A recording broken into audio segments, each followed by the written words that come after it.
Hello everyone, this is me Amrit and welcome to my channel English tutor Amrit. My reference, আজকে আমি তোমাদের basic কিছু ভুল, ছোট ক্লাসের বিশেষ করে কিছু কিছু ভুল তোমরা করে থাকো, সেটা কিসের জন্য এই ভুলগুলো হয় এবং সেটাকে কী করে সমাধান করতে পারবে সেটা নিয়ে আলোচনা করবো। তোমরা এখানে কিছু সেন্টেন্স দেখতে পাচ্ছ, মূলত এই সেন্টেন্সগুলোই ভুল করো।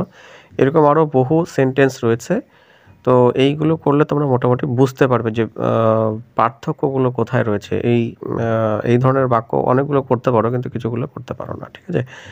তো চলো শুরু করা যাক আজকের এই ভিডিওটা। কিন্তু ভিডিওটা শুরু করার আগে যারা চ্যানেল এখনও সাবস্ক্রাইব করো নি, তার চ্যানেলটাকে অবশ্যই সাবস্ক্রাইব করে পাশে থাকবে এবং পাশে যে বেল আইকনটা অবশ্যই প্রেস করবে পরবর্তী নোটিফিকেশন পাওয়ার জন্য, ঠিক আছে? দেখো, প্রথমে একটা বাক্য লিখেছি কি, সে এখানে আছে।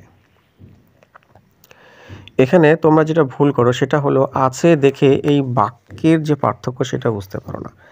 আমি যদি বলি আমার একটি কলম আছে, ঠিক আছে, আমার একটি কলম আছে এবং সে এখানে আছে, এই দুটোর মধ্যে কী পার্থক্য? আমার একটি কলম আছে মানে কি, আমার অধিকারে কোনো একটা জিনিস আছে।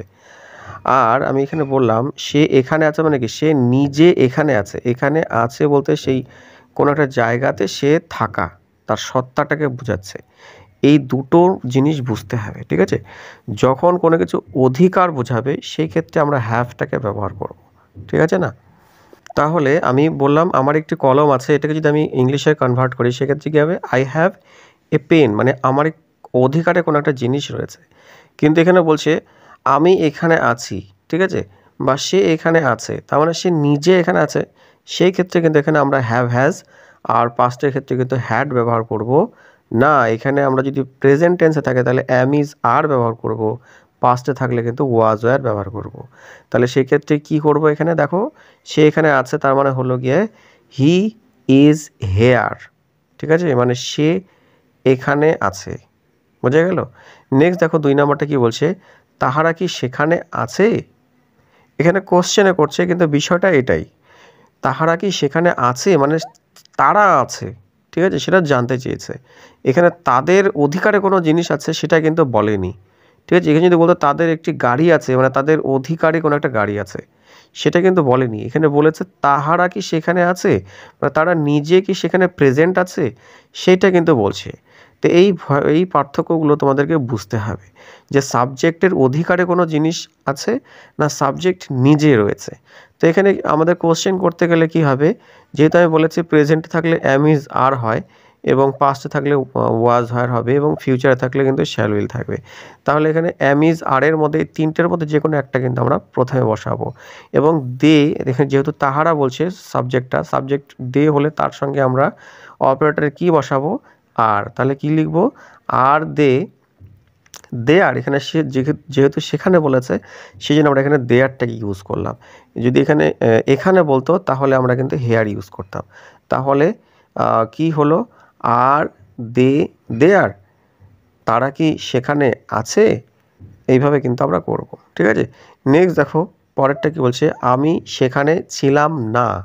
এখানে কিন্তু আমিটা বলছে যে আমি সেখানে প্রেজেন্ট ছিলাম না, এরকম কিন্তু বলেনি যে আমার কোনো জিনিস ছিল না বা আমার অধিকারে কোনো কলম ছিল না, পেন ছিল না, গাড়ি ছিল না, এরকম কিন্তু কোনো অধিকারের কথা বলেনি।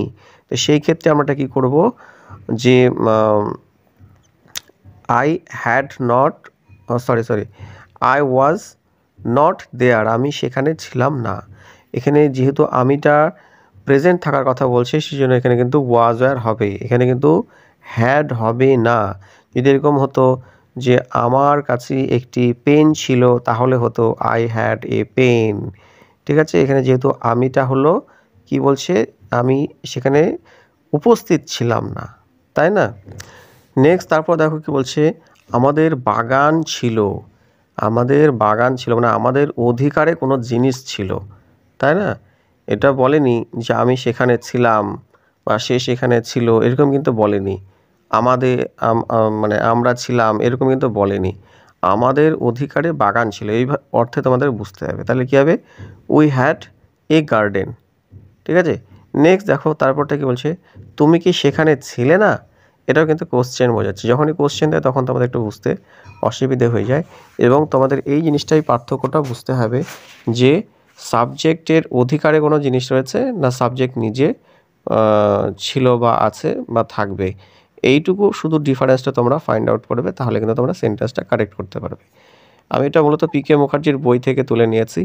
এই পোর্শন থেকে অনেকেই ভুল করে, আমি তো সেই জন্য আর কি এই পোর্শনটা নিলাম। তো দেখো এখানে বলছে তুমি কি সেখানে ছিলে না, এখানে তুমি বলছে তুমির সঙ্গে পাস্টে কী হয় হ্যাড, তাহলে কী হবে হ্যাড ইউ নট দেয়ার, এভাবে কিন্তু আমরা করব। নেক্সট দেখো কী বলছে তাহার কলম ছিল, দেখো এখানে তাহার মানে কি তার অধিকারে কোনো জিনিস ছিল। তো এখানে তাহার অর্থে আমরা দুটো জিনিস ব্যবহার করি, একটা হলো হি এবং একটা শি, দুটোর মধ্যে যেটা তোমরা খুশি নিতে পারো। হি হ্যাড এ পেন, ঠিক আছে। এবং আর একটা তোমরা মিস্টেক করে থাকো, এখানে কলম বলতে কয়টা কলম বলেছে সেটা কিন্তু উল্লেখ করা নেই, তাই না। যখন উল্লেখ থাকবে না তার মানে এখানে একটা কলম রয়েছে। এখানে কিন্তু তোমাদের এ বা অ্যান অবশ্যই বসাতে হবে। যদি এখানে দুটো বলতো তাহলে তো দুটো হয়ে গেল, মোর দ্যান ওয়ান, সেক্ষেত্রে টু পেন্স হতো। এই যে তোমরা এ বা অ্যান বসাও না, এটাও কিন্তু আমি দেখেছি যে অনেক ছেলে মেয়ে কিন্তু বসাই না। তাহার কলম ছিল, তাহলে কী হবে হি অথবা শি হ্যাড এ পেন হবে। এখানে কিন্তু অনেকে এটা দাও না, ঠিক আছে। নেক্সট দেখো তারপরে কী বলছে তাহারা কি ভালো আছে, এটা আছে মানে কি এটা প্রেজেন্টে বলছে, তাই না। তো প্রেজেন্টে যখন বলবে তখন আমরা কি বলবো অ্যাম ইজ আর বসাবো, সেক্ষেত্রে কী হবে দে আর, সরি এটা কোশ্চেনে যেহেতু রয়েছে সেহেতু আমাদের অপারেটরটাকে সামনে বসাতে হবে। এবং তাহারা যেহেতু বলেছে তাহলে দে হবে, দে এর সঙ্গে আমরা কি বসাবো আর বসাবো, তাহলে সেক্ষেত্রে কী হবে আর দে গুড অথবা ওয়েল, এই দুটোর মধ্যে একটা আমরা কিন্তু বসাবো, ঠিক আছে।